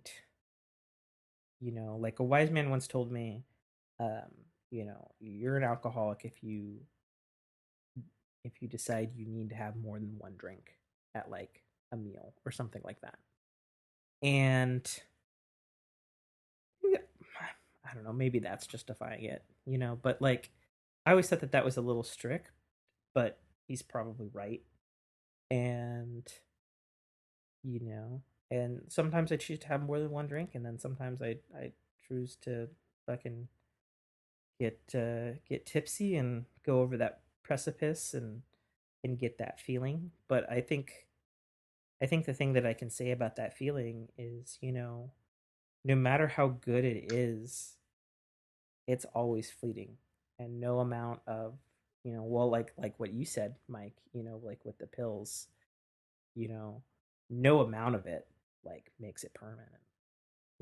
Like no amount of drinking like maintains that feeling, and probably especially with drinking, because obviously you drink too much, you fucking throw your fucking brains out. So you can only Sure. you can only get that feeling for a while, and then it leaves, and it leaves like that hollowed out thing. I had it explained to me once, um as um like your life is like a house, and you've got like a bunch of people outside your house, and like a metaphor for like yourself, right? And like Yeah. if you open the door, you know you're letting the people into your house, you know but the problem with alcohol is you can't tell which are the good people or the bad people that you're letting into your house to like fuck up your shit. And so it's like a two-way street. It's like if you open that door, maybe something good will happen from it, but more likely than not you're gonna have people come in and like fucking rob your house or deface your house or whatever. you know but again, that being the metaphor for your life. So it's like if you open yourself to it, you're you're needing to be cognizant of the fact that if you do that, X, Y, and Z could happen and fuck up your shit. You know. Yeah. Or you're a nihilist, you let everybody in the house, lock it up, and then burn it down with them inside.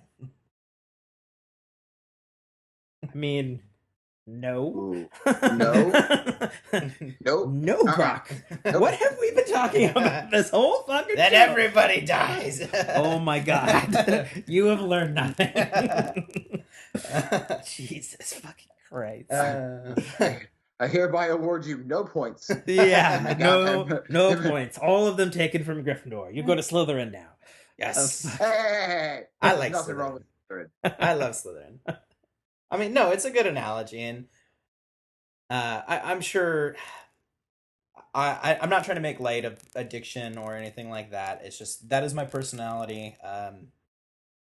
I'm Your a very personality is to make light of addiction. No, we get it. yeah. Well, I mean, no, it's more Also, of if you. also, it's not a bad thing to make light of it if it's your, you know what I mean? Like I make jokes all the Yeah. time about it. Oh yeah, absolutely. And I truly and thoroughly believe if you don't laugh, you're gonna fucking cry. Oh yeah. And that is how I've very much lived my life to this point. And I mean, honestly, doesn't always work out. Uh, I've straight up cracked jokes at funerals at relatives, and it's not always appreciated. Did you But really? oh fuck yes, I tell jokes all the time at funerals. Oh Jesus. Like good ones? Oh yeah, it's or not horrible, nah, terrible, self-deprecating ones. Nah, not horrible, terrible. Like they're good jokes. Like it's meant to it's meant to one lighten the mood and also hopefully incite some memories of that now deceased person that, you know, I like I don't think funerals should be for mourning. Like I think you should celebrate someone's life when they're gone, not sit there and fucking pout and cry over spilt milk. Like sitting there crying and mourning isn't going to bring them back, but you can at least crack a joke or tell a funny story about them. Yeah, it's not always appropriate to interrupt the priest while you're doing it, though. But I I told the story about my dad and I eating mushrooms at Ozfest at my dad's funeral, and and the funniest thing was a lot of the people were like, "Yep, that was your dad, all right." And I'm like, "Jesus Christ, okay." I'm like, "Cool, cool." Probably shouldn't tell me that, but okay. Yeah. And then I was when you said telling a joke at a funeral, I was like, "Was it knock knock?" Yeah. No, no, no, knock Is knock. that you in there? Jesus. No, no, that's a good one too. But knock knock, Who's there? not him. Oh, jeez. I remember one of my very old family friends. He had passed away a couple years ago, and he had he was a hunting buddy of my grandfather's, and there and by kind of like he was like an extended family. We always went up to hunting camp, and his family had decided to cremate him. And I was sitting with my family, and I was like, "Holy fuck, man! He's lost a lot of weight. He looks really good." And everybody in the pews front and behind me looked at me, and I was like, "Fuck you! You don't know him. Like, you weren't there when he fucking would give us kids flashlights, and we'd go run out in the middle of a field hunting snipe with flashlights, and then him and my grandfather would chase after us like covered in deer skins and pretend to be wendigos to scare us kids in the field." Like, I mean, this was a man that I had grown up with as you know, kind of like another grandfather or a great uncle. And For those that don't know, snipes don't exist. yes, yeah. Imagine, you know, a fucking 50-year-old man handing you a paper bag and a flashlight, and you have to go into a field, and he tells you to go hunt jackalope. Like, it's just something to like fuck with the kids. And that's the kind of guy he was. It's a good lesson. Yeah, and Honestly. that's kind of how him and my grandfather were. And yeah, I just was like, so these people looking at me that probably didn't have the same connection to him that, you know, my family and his very close family did. And you know, that's that's kind of, you know, that's kind of what it was. But yeah, I like I said, I don't try to make light of it to make fun of people. It's more of it is definitely a coping mechanism. Yeah, I mean, if you can't laugh, you know, at yourself for waking up in a cemetery or shitting your pants or fucking making a terrible Irish car bomb in which your friend throws up into in a girl's shoe once. Did you like her? Were you trying to mark her down? I do. Listen, it was a weird time. I was gone. I just thought it was a fucking tiny toilet. I thought it was a tiny toilet. Yeah, so, it happens. Wow. Okay, sure. I was like, damn, this bitch is European. All right. Fair enough. Oh man, I remember waking up one time and I to this day don't know if I pissed or spilt beer on myself, but like, Oh, that's the worst, right? Because it looks so similar. and it smells similar. It was piss. It was piss, No. for sure. I'm telling you right Well, now. I mean, this was when I was younger and I was living by myself. I would fall asleep on the couch with like a beer in my lap, Oh. and like, you know, the typical drunk shit. Fuck beer bottles for not being fucking Yeah, gyroscopically upright at all times. Am I right? Totally. Yeah. But like, I woke up and I was damp, I was cold, and I was like, you know what? I don't care if I piss myself or if it's beer. I was like, I just got up and fucking threw my clothes in the washer and then took a quick shower. Oh yeah. I don't care if I piss myself. I don't care. This could be piss. It could be beer. It might just be me water. I don't know. Yeah. So Do we have a good closing for this fucking thing? Oh, I think I do, guys. I shit. think I do. Don't drink, kids. No, I'm not gonna tell Don't people do not drugs. to. I'm not gonna tell people to. Yeah, I'm not going to tell you Don't not to. become us. Don't listen to him. Like This Everything in episode brought to moderation. you by Dan Aykroyd's Crystal Head Vodka, which is a fantastic Everything in vodka. moderation, including moderation. Yeah. That's what I say. Oh, Agreed. You can party. That's you a can great have, fucking line. you know what I mean? I agree with But that. guys, I have an idea, fellas. Yeah. I've been thinking about this. It's us. It's the new fork. It's the fork reforged. Okay. Okay. Yep. It's the fork in your ear. Sure. But I mean, we got to leave the past behind us, which we all have done in recent times. Okay. So I'm thinking this. Are you familiar with how fantasy football works? Yeah. Not in the slightest, because I'm not a sports guy. I know. Neither am I. I know Someone had people to play explain it. this to me. Someone had to explain this to me. So it's Okay. like a draft. You know how drafts work, right? It's that thing where they tell you got to go serve in the war.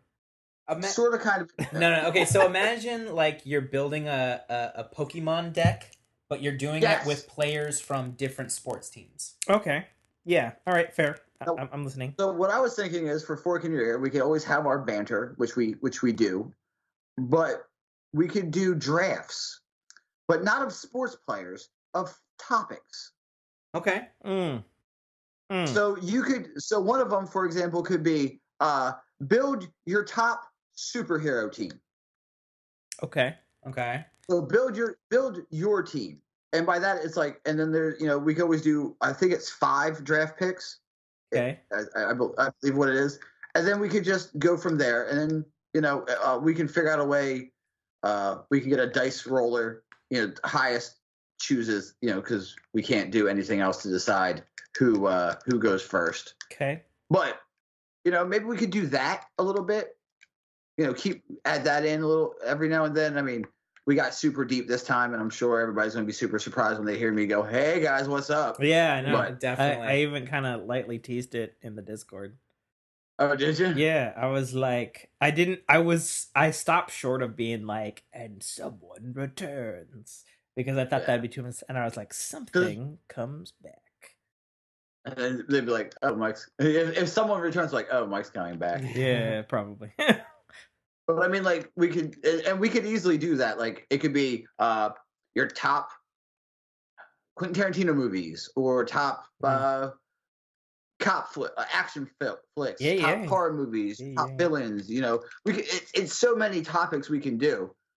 But You know? in this fantasy whatever draft Pokemon League, like, The doesn't fantasy- somebody the fork- win? I mean, we could have the Fork fam decide who wins. Yeah. They get a vote off. Yeah, that sounds And good. then the winner of the draft of that fantasy fork. We could call it Fork and Fantasy for fuck's sake. Forkin' Fantasy. Jinx.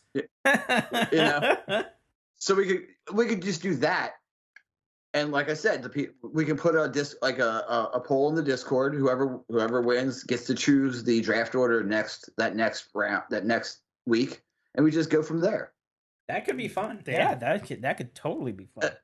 And then we can have the Fork fam help us pick topics. Yeah. Like, instead of giving us topics to talk about, they can go, "Okay, cool, guys. Your perfect sandwich." Yeah, Oh man, that's a good one. I've already talked know about what I my mean? perfect sandwich on the show. Really? It has not changed. Really? Yeah, the Timwich. Oh, mine I've has. talked about this before. Yeah, you have. Mine has. Mine's changed. Gasp. Yeah, mine has. It's. I mean, it's amazing. It's pretty amazing. Yeah. But I mean, we could just do that. Do you guys want to pick a topic now to work on for next? Because for a draft, you Okay, have to okay, account. okay. You have to account for someone going. You might take first pick, Tim, and then it could go. Let's say you win the dice roll, and you pick you, Brock, and then me. Now we can do the way drafts usually work is if it goes you, Brock, me, then the next round is me, Brock, you, and then you, Brock. Like it snakes itself back and forth. Okay. So like that's another thing you have to. It has a little bit of strategy, and if we have guests, we can have a get like Jeff. I can think of I don't know a couple people who would be really funny to have on. Sure. A clown, perhaps. Yeah.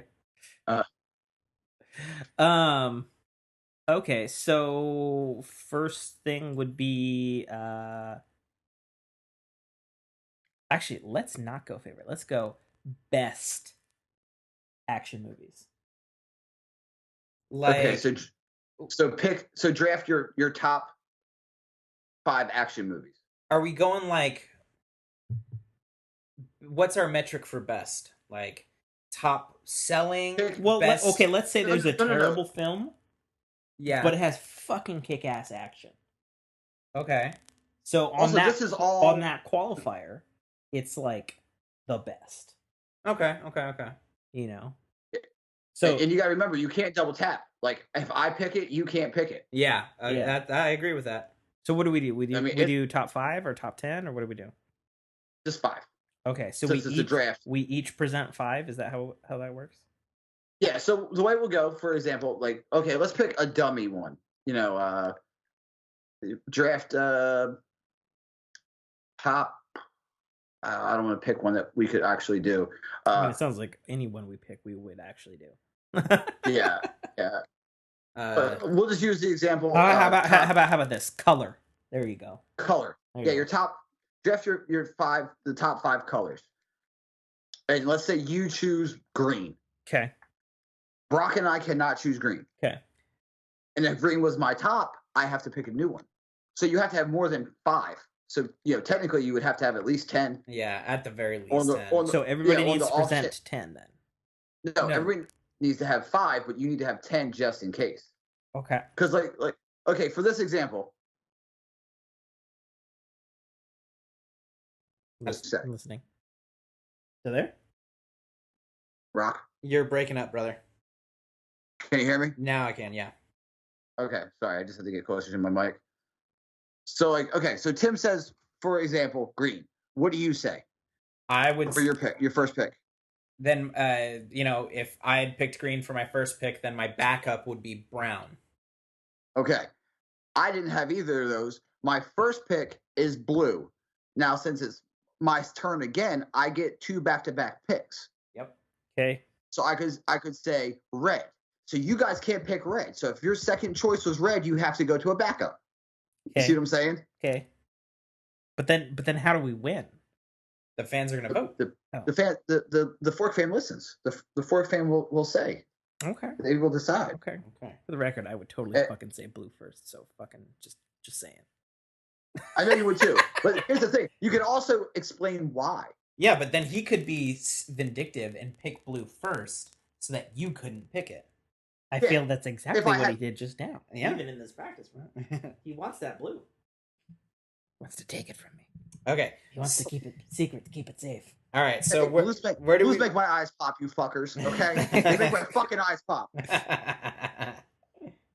Don't look at my screen. What, cheater? What? I'm putting my list together. Are we writing this down now? Is this what's happening? I'm writing it down in my notes on my phone. We'll do it for next week, and we're not doing colors, obviously. Yeah. Well, I know.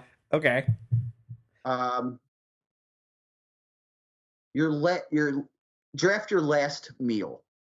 Last meal? Or top 5 favorite fast food items. Ooh, fast food objects. That's a good one. Yeah. All right, we'll do fast food items. Top fast food 5 fast food items. Okay. Then, next week, come correct, be ready to go. And then we'll go from there. Does that sound good for you guys? Oh yeah, sounds good. I wanted to add on our addiction show because we talked about. I mean, I guess not necessarily sort of good addictions. So I'm back on the Destiny train.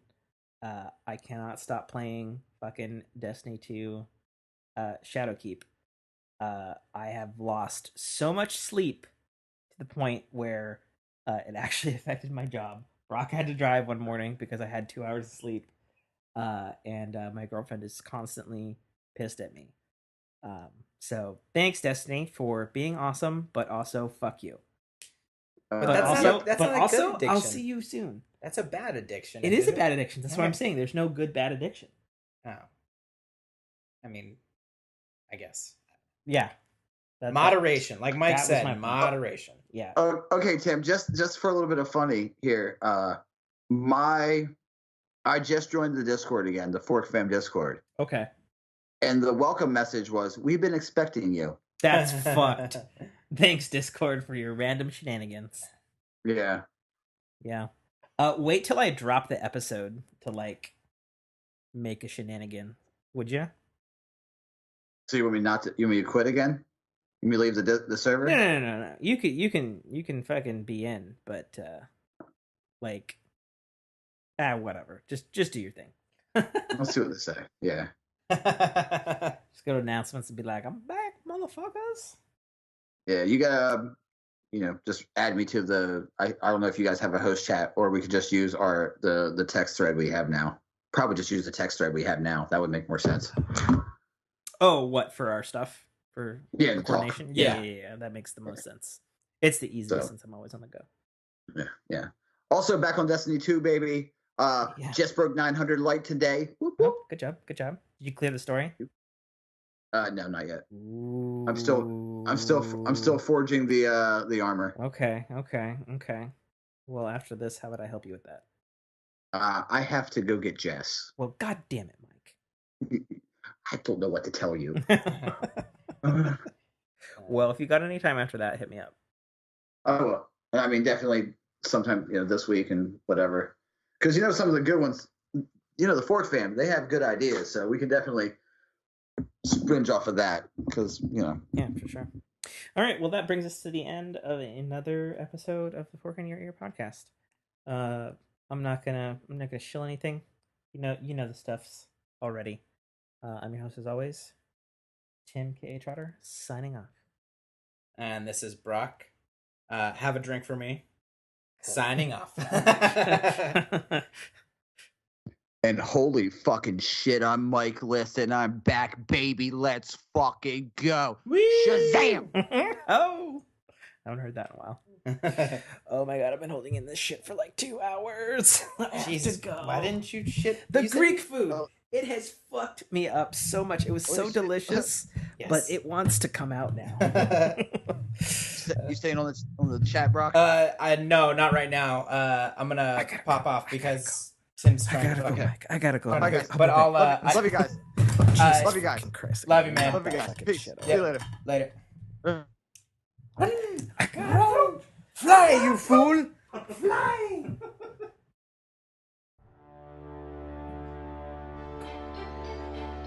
Thank you for listening to a Dynamic Works production podcast. You can find our podcast at www.dynamicworksproductions.com. Feel free to email us at dynamicworks@mac.com.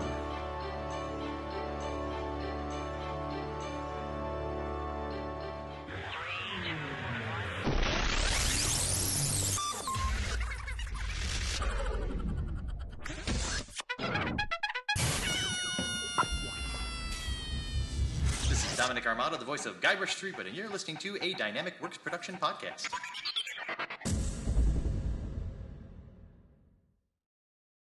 The Citadel, Arrival, is the first installment in a series of epic science fiction short stories reminiscent of the Pulp Fiction style. It's a fast-paced story that will take you through twists and turns that you will not expect, until they are thrust upon you with all the force, excitement, and chaos of a plasma cannon blast. The story follows Katarl, a nobody cog in the working wheels of a futuristic society run completely by Megacorp, a corporation that carefully runs and manages the lives of the people living under its sphere of power. On one of Katarl's few and far between days off from work, an outing he had hoped would be fun and relaxing turns into an explosive adventure that drags him kicking and screaming into situations and challenges that will make him question every aspect of his life. Watch this colorful tapestry unfurl as Kataro and his newfound allies find their way through this classic, yet oddly surprising tale of good and evil, where nothing is quite what it appears to be. That's The Citadel, A Rival by author Tim K. Trotter. Available right now on Amazon Kindle Store and iTunes iBookstore for only $2.99.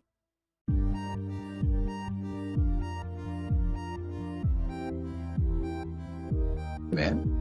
I'm sure it wasn't. It would not surprise me if it was nothing. That's the thing, especially with the way you like to do survival horror.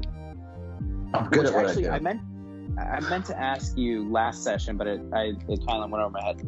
When I do fire my rifle, would I be able to retrieve slugs, or is it like a lead? I know lead slug pretty much disintegrate when they hit bone. Yeah, Like, no. would that? No. There's no Okay. there's no recovery. Okay. It's not like arrows. Arrows you can recover. I mean, I figured that out. Okay. Arrows you can recover, but it's a 50-50. You know. Yeah. So. I mean, in most of the monsters we've been fighting, I don't think I'd want to root around inside of them to find a bullet, even if I could, just because of the mechanics of disease. I figure out how to get audio. Yeah. Okay. But I am recording it locally. Yeah. So we do the splitter from the mic to my game. Yeah. And yours, my audio recorded locally, and I'll fix it. You can use split the audio. Thanks. Tracks. Okay. We'll try that then. Now?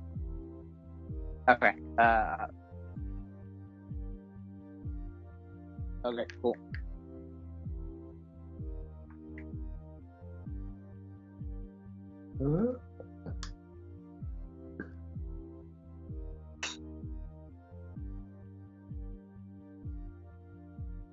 Oh, so another question. Sure. So, I know we had talked about this earlier, like way, before we even started this campaign. So, if I took a Magus, a shoe materials, how high of a spell level would that cover? Like everything from basic, not like crazy components like fucking diamonds. It basically covers anything that costs at least a gold. Anything that costs if it says like diamond dust worth 200 gold, you actually have to have either 200 gold or diamond dust. Like I don't have that. You need the materials. Like if it says like obviously a diamond, I for like resurrection and shit like that, I'll stick to. You know what I mean? But like what was it? The others, like the other ones, I won't make you stick. I won't have you stick to. I won't. Okay, he is ready. I'm gonna go jump in on the mic with him. Cool.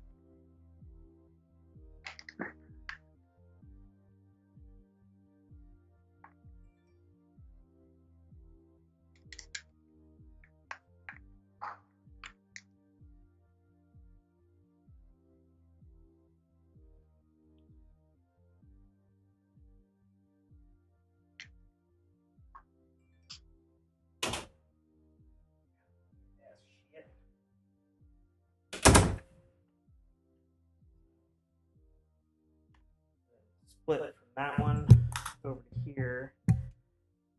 That's reporting locally. Okay.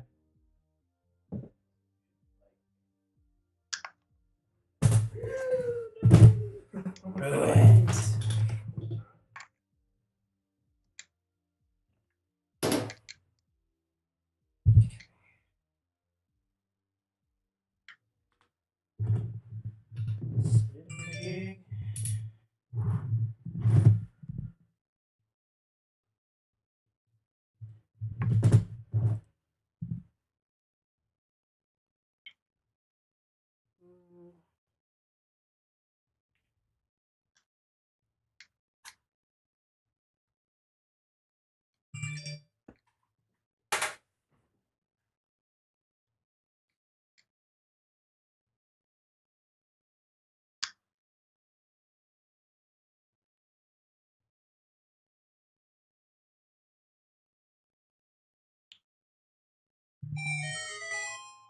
So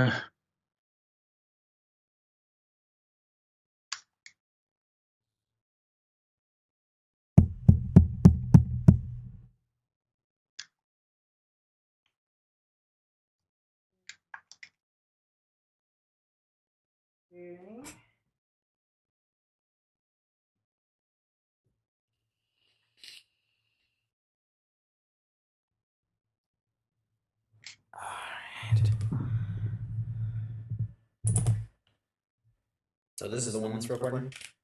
No, it's this one. Oh, okay. Yeah. So Michael will just have to deal with subpar. Super loud. Is it? Oh, I can just from here. Okay. On this one, I can. Is that better? Yeah. Mike talks. Yep. See if you blow out his ears.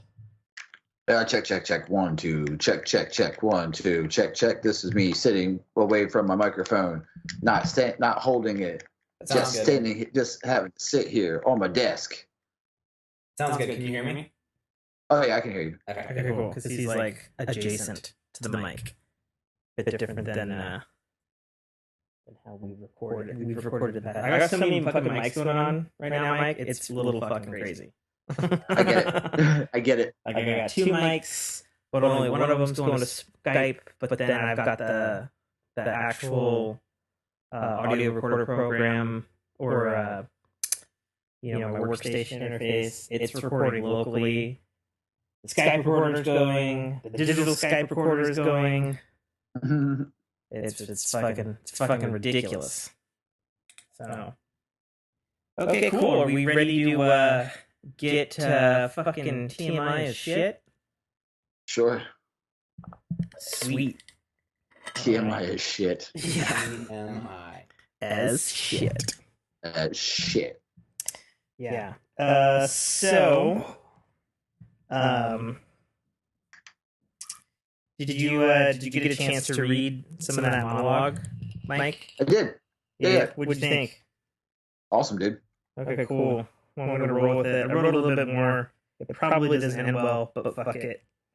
Life never does. Exactly. All right. I'm muting my phone. Muting my watch. Muting your phone. Muting your watch. I'm not wearing your watch. My phone is always on mute, man. Like I have not had a ringtone for probably a decade.